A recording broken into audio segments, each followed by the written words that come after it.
Chers amis, bonjour. Donc nous sommes encore dans la 6e Mishnah. À la fin, il y a marqué Ve'ave dan et kol adam lekavsrut. Rappelez, on avait fait un lien entre Ukne lecha chaver Ve'ave dan lekavsrut. Maintenant, on va que parler de Avedan et kol adam lekavsrut. C'est quoi cette mitzvah-là? C'est le fait de juger tout homme favorablement.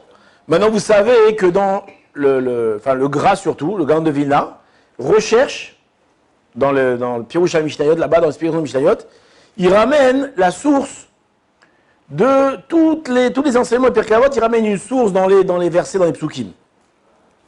Maintenant, la source de cette mitzvah, en réalité, cette mesure de piété, parce que si elle est enseignée dans les Pirkei Avot, c'est pas le côté ilchati pur, d'accord, halakha pur, mais c'est plus le côté moussari.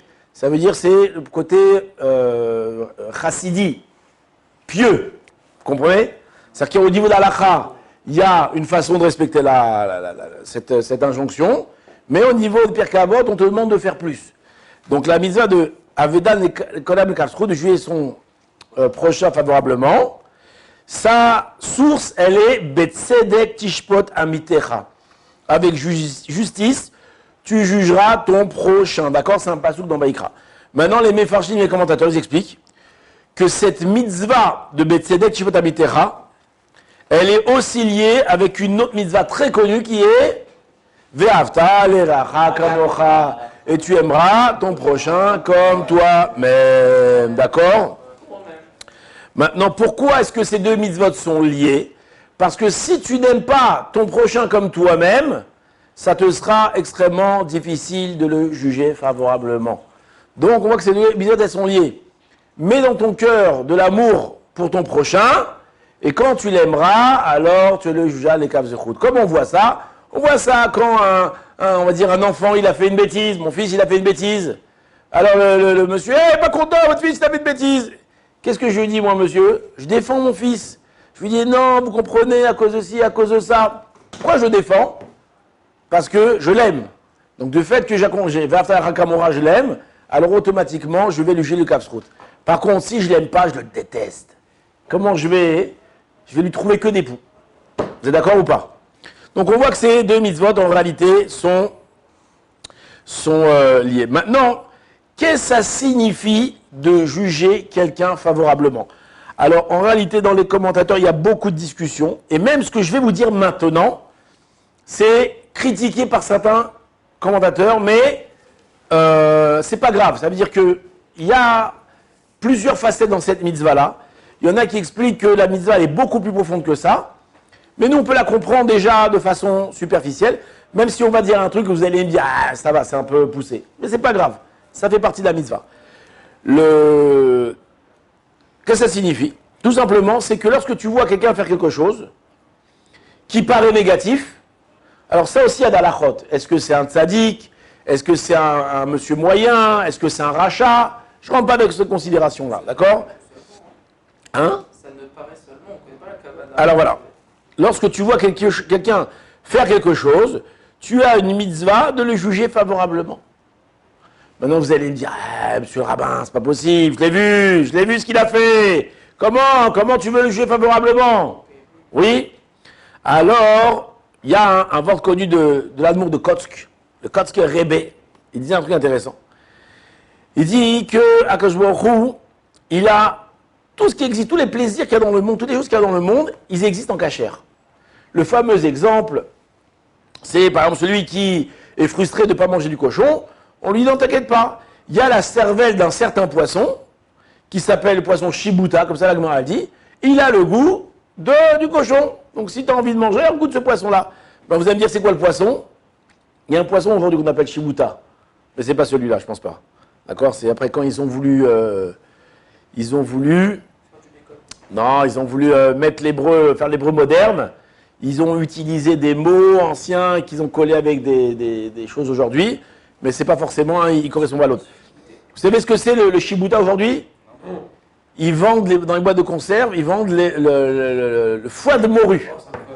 Voilà, ça s'appelle ça. Aujourd'hui, dans l'hébreu moderne, c'est le Shibuta. Mais c'est certainement pas le Shibuta de l'époque de la Gemara. Donc ne soyez pas frustrés s'il n'a pas le goût du cochon. Maintenant, On va C'est un savoir. goût de cochon ou pas? c'est pas mal, ça te fera une shibuta à goût cochon. Hein? Maintenant, donc on voit que ne sois pas frustré que tu ne peux pas profiter de tous les plaisirs, de toutes les choses du monde. Il y a toujours un moyen d'expliquer, de le faire de façon permise. Maintenant, dans notre sujet, on a une obligation morale d'avoir un esprit droit. L'homme, il doit avoir un esprit droit. Et pas tordu. Maintenant, il y a des gens qui sont tordus. Et leur esprit comme ça, il est. Maintenant, ces gens-là, on peut dire que c'est des frustrés dans l'âme. Pourquoi? Parce qu'on a dit, oh, t'es tordu, il faut arrêter d'être tordu, il faut être un homme droit. Il dit, moi, je suis un homme tordu, moi, mon esprit, il est tordu, que tu veux que je fasse? Alors, je ne vais pas pouvoir profiter de cette qualité ou ce défaut que j'ai. Alors, bien, on dit, non, non, c'est vrai qu'on ne doit pas en profiter, on ne doit pas avoir l'esprit tordu jamais, mais il y a un moment dans la vie où tu as le droit d'avoir l'esprit tordu autant que tu veux. C'est quand? C'est lorsque tu entends, malgré nous bien sûr, on a entendu la chaudara sans vouloir l'entendre, qu'un tel il a fait quelque chose, ou on a vu clairement que quelqu'un a fait quelque chose. Ici, tu as le devoir, tu as une mitzvah, une mesure de piété d'exprimer ton art de l'esprit tordu. Et d'inventer n'importe quelle histoire dans ta tête pour justifier son comportement. Je fais une parenthèse. Il y en a qui sont contre cette explication-là. Je ne rentre pas dans les détails. Malgré tout, elle est vraie, l'explication. Maintenant, une parenthèse, attention. Si, par exemple, vous voyez quelqu'un voler, d'accord? Et que c'est une personne qui, dans le guédère de la halakha, mérite qu'on le juge de façon favorablement. Et maintenant, ce bonhomme-là, il va venir chez moi à la maison. Maintenant, moi, je sais que je l'ai vu voler. Alors, c'est vrai que je l'ai jugé, les casse-routes. Mais je l'ai vu voler. Alors, comment je dois réagir? Alors, sur ça, on dit Kabdeo, Bechashdeo. Chashdeo, Kabdeo. Ça veut dire honore-le, mais soupçonne-le. Ça veut dire que tu ne dois avoir dans ton cœur aucune rancune envers lui, aucune accusation de voleur, mais ne sois pas non plus dupe de ne pas te méfier. D'accord?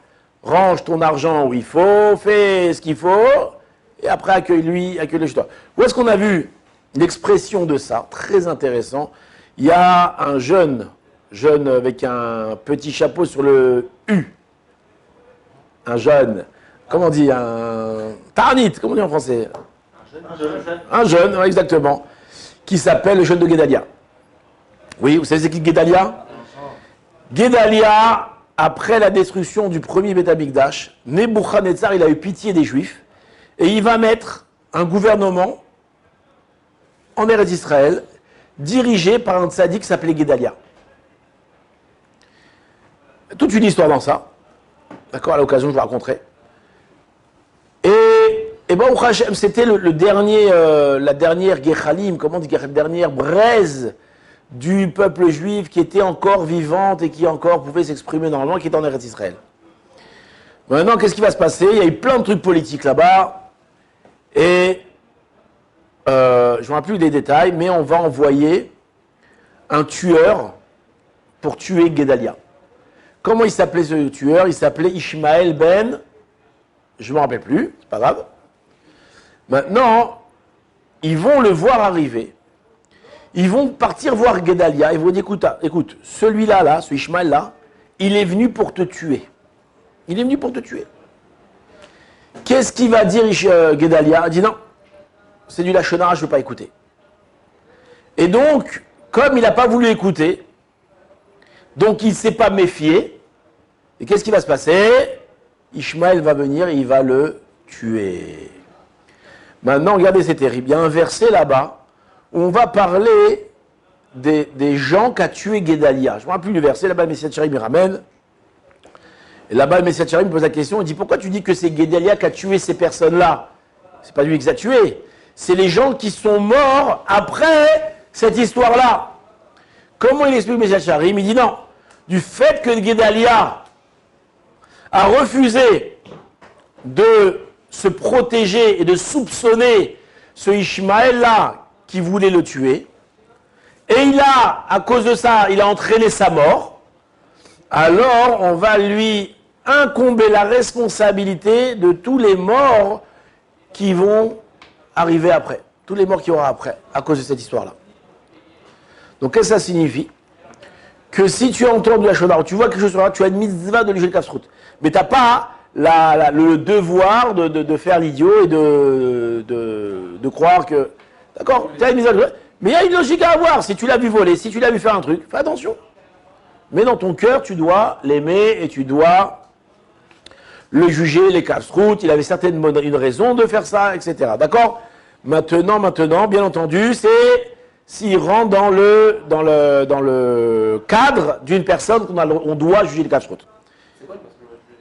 Alors, il y a plein d'alakhot. C'est pas le sujet maintenant, c'est un peu compliqué. Il y a le rachat que tu ne dois pas juger les Kafsrout. Il y a le tzaddik que c'est obligé le Kafsrout. Et le Benoni, il est entre les deux. Le Benoni, c'est mitzvah chassidout de juger les Kafsrout quand Bémet, il n'est pas jugé les Kafsrout. Le rachat n'a pas jugé les Kafsrout? Non. Il y en a qui disent ça sourd de juger les Kafsrout. C'est quoi les conditions d'un tzaddik entre guillemets? C'est quoi? Tzaddik, c'est un bon juif, quelqu'un qui se comporte bien, qui est connu pour se comporter bien. Un Benoni, c'est un peu entre les deux. Le rachat, c'est celui qui transgresse la Torah avec pignon sur rue. Comme certains hommes politiques aujourd'hui qui viennent et qui se lèvent et qui parlent contre la Torah, eux, ils ont un digne de rachat, mamash minatora, que eux, on n'a pas le droit de juger les Kafsrout. Maintenant, le problème de juger les Kafsrout, c'est qu'il y en a qui disent quoi? On doit inventer un scénario incroyable, que le monsieur, il n'a rien fait. Qu'est-ce qu'il y a? On doit mentir. On doit s'auto-duper. Ouais, est-ce que auto-duperie, j'ai marqué ici. C'est ça? Ça, c'est de l'auto-duperie, le Kafsrout. Auto-duperie, c'est pas mal comme mot, oui. Alors, écoutez ce qu'il dit le Isod Veshoresh Avoda. Vous êtes prêts ou pas? Imaginez-vous donc la scène. Il y a un homme qui a fait un truc pas bien. J'ai une mitzvah, je vais juger les Kafsrout. Donc j'ai une mitzvah de quoi? Je vais quoi? M'auto-duper. Même s'il se trompe, nous dit le Rav, en le jugeant favorablement. Donc tu as inventé, ils sont pas possibles. En réalité, tu t'es planté complètement. C'est pas du tout ça qui est arrivé. Il a vraiment fait le truc pas bien. Donc je me suis trompé en le jugeant favorablement. Malgré tout, il a accompli la volonté du Créateur, qu'il soit béni, qui nous a ordonné la mitzvah avec justice, tu jugeras ton prochain. Et il est évident qu'en agissant ainsi, il procure de la satisfaction à son Créateur. Donc même si je me suis trompé, c'est pas grave. Hachem, il me dit, ah mon fils, j'aime comment tu t'es comporté maintenant. Seulement, s'il l'a jugé défavorablement et ne s'est pas efforcé de faire le contraire, il transgresse aussi la mitzvah de tu aimeras ton prochain comme toi-même. J'ai mes raisons, je l'ai jugé défavorablement, tu transgresses l'interdit de la règle. Pourquoi tu as besoin d'être accusateur? Pourquoi tu as besoin de voir le mal en ce qu'il fait? Même si c'était vraiment mal. C'est vraiment mal. Encore une fois, on ne parle pas d'un rachat. On parle d'un Benoni, on parle d'un copain à toi qui a fait une bêtise, on parle de quelqu'un que tu connais comme être un homme normal. D'accord?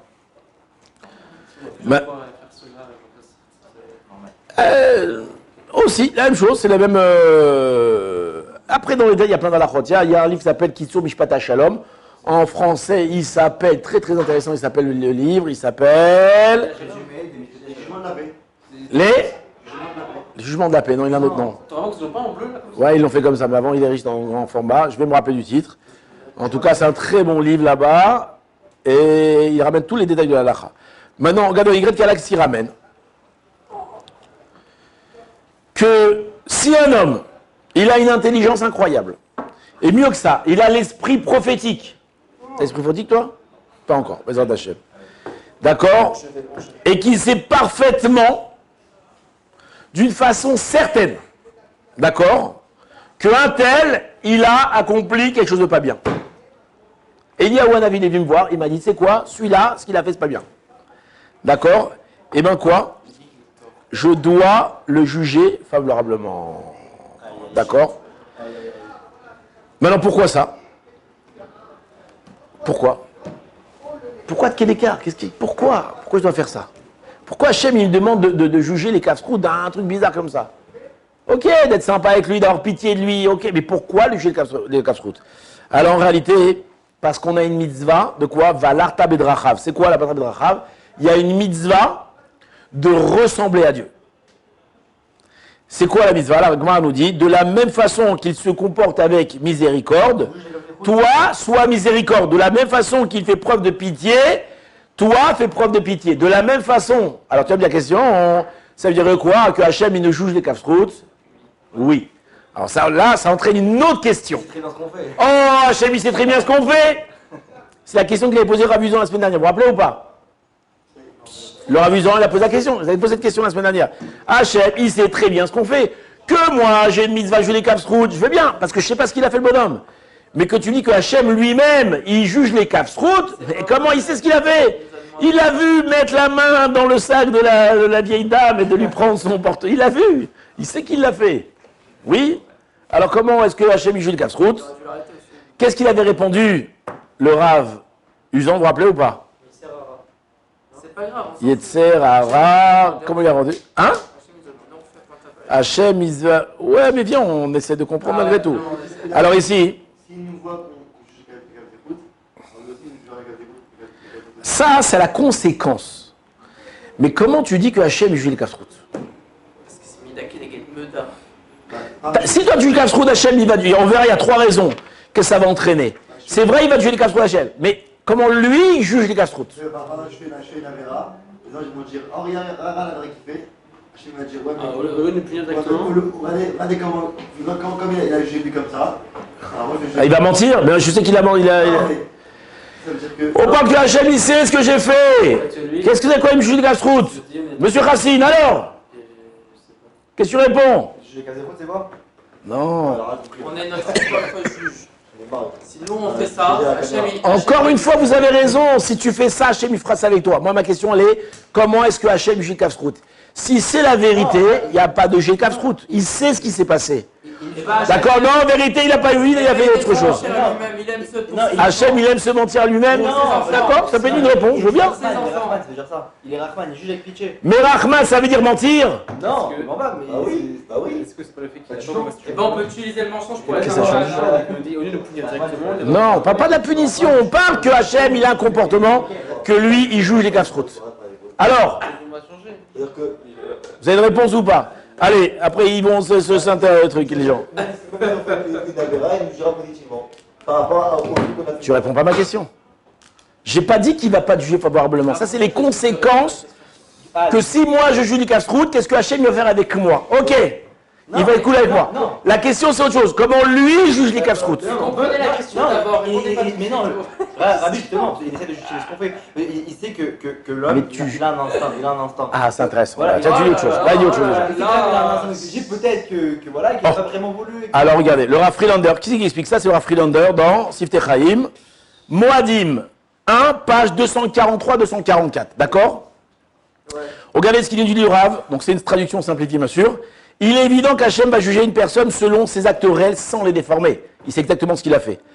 C'est-à-dire, si quelqu'un a menti, Hachem ne va pas dire non, il a dit la vérité. C'est évident. Il a réellement menti.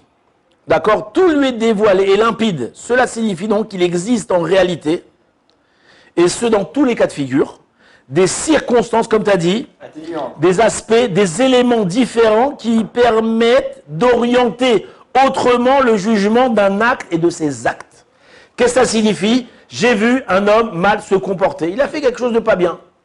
Il l'a fait, c'est clair. Eliyahu Hanavi est venu, il m'a raconté ce que ce monsieur il a fait quelque chose de pas bien. D'accord? Donc Hachem aussi, il a vu quelque chose de pas bien. Maintenant, il y a plusieurs façons d'expliquer.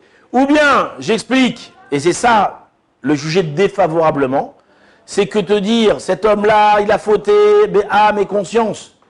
Et il s'est mal comporté, il s'est révolté contre Hachem, et il a... Ça, c'est juger favorablement. Maintenant, c'est quoi juger favorablement? C'est ce qu'il va faire Hachem. Il va lui trouver des circonstances atténuantes. Et c'est ce qu'il fait que je vois. Dit cet homme-là, tu sais pourquoi il a fauté? Parce que quand il était petit, il se faisait battre par son père, il se faisait battre par sa mère, il a eu un traumatisme infantile, il a 1000 raisons. Et ça s'appelle juger les Kafsrout. Ça veut dire de ne pas attitrer une faute à quelqu'un dans sa forme la plus violente.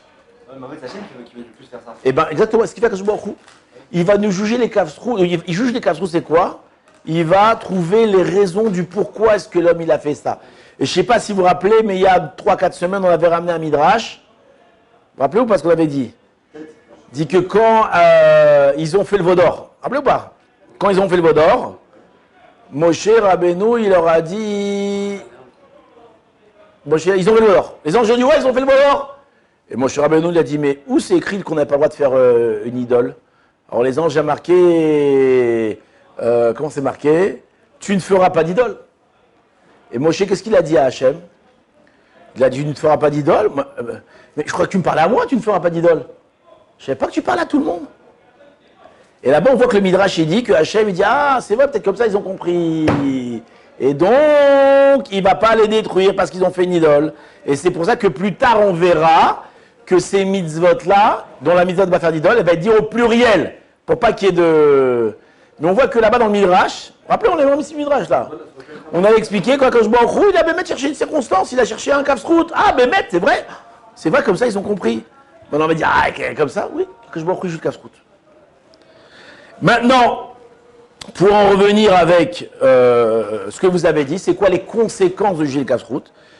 Alors, qu'on a dit 3 choses. Premièrement, si tu juges le kafsrout, qu'est-ce qui va se passer? Tu accomplis la mitzvah de Betzalel Kshivot Abitecha. La deuxième, tu accomplis aussi la mitzvah de tu aimeras ton prochain comme toi-même. Aussi, tu seras toi-même jugé les kafsrout. De la même façon que tu as jugé quelqu'un, Hachem il te jugera. Rappelez-vous, on avait ramené l'histoire de David Ameller. Vous vous rappelez qui avait dit cet homme-là il mérite la mort. Et le prophète a dit cet homme-là c'est toi. Vous vous rappelez ou pas? De la même façon que lui, il a jugé, on l'a jugé. S'il avait jugé bien, on l'avait jugé bien. Si il a jugé mal, on l'a jugé mal. Maintenant, la troisième chose, et pourquoi que il veut qu'on juge le kafsrout, oui. Pourquoi? Il dit parce que tout le lien d'être un bon juif, c'est quoi? C'est d'avoir l'Ev Tov. Dans les Pirkei Avot, on a vu que Rabbi Elazar ben Achai dit c'est quoi la plus grande Ma'ala, le plus grand degré qu'un juif il peut acquérir, c'est quoi? C'est l'Ev Tov. Avoir un bon cœur. C'est quoi un bon cœur? C'est quoi un bon cœur? C'est avoir le cœur qui est bon, qui est propre. Comme on dit un Sechel Tov, c'est quoi un Sechel Tov? D'habitude on dit une bonne tête, mais on peut traduire autrement. On peut avoir aussi une tête de bonté. Que dans nos têtes et dans nos cœurs, il n'y a que de la bonté. Et donc Hachem, il ne veut pas que tu juges les gens de façon défavorablement. Parce que automatiquement, tu vas rentrer dans un système où tu vas polluer ton cœur. Tu vas être un accusateur. Tu vas polluer ta tête. Et un homme bon, un bon juif, il doit avoir la tête propre. C'est quoi la tête propre? Que dans sa tête, il y a que du bien qui marche. Encore une fois, on n'a pas dit d'être un imbécile, se faire écraser les pieds. Pas du tout. On n'est pas les autres qui se prennent des claques des deux joues. Pas du tout. Mais nous, on doit avoir malgré tout un cœur pur, une tête pure. On doit regarder, on voit le bien chez les autres. Et si Bémet on fait ça, alors il nous jugera les kafsrout. Ici, il y avait une très belle histoire, mais elle est un peu longue. Je vous invite à la lire dans le lit directement. Chazak ou Baruch.